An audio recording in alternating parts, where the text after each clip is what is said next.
જય શ્રી કૃષ્ણ મિત્રો. શું મિત્રો ક્યારે આપણે એવું વિચાર્યું છે કે આ પતંગની કિંમત કેટલી? પતંગની કિંમત ત્યાં સુધી જ હોય છે જ્યાં સુધી તે આકાશમાં ઉપર સુધી ઉડતી રહે. જેવી એ કપાઈને નીચે પડે કે તરત જ રદ્દી બની જતી હોય છે. આપણું જીવન પણ બિલકુલ આ પતંગ જેવું હોય છે.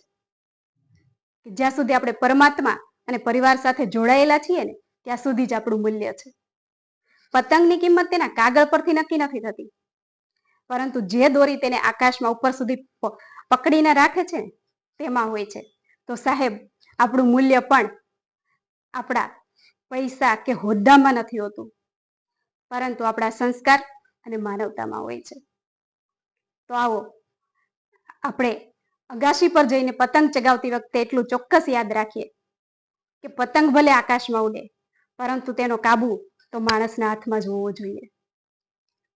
કારણ કે જે માણસ ઉપર સુધી પહોંચ્યા પછી પણ જમીન સાથે જકડાયેલો રહેતો હોય છે ને, તેની પતંગને ઈશ્વર ક્યારેય નથી કપાવા દેતો. જય શ્રી કૃષ્ણ.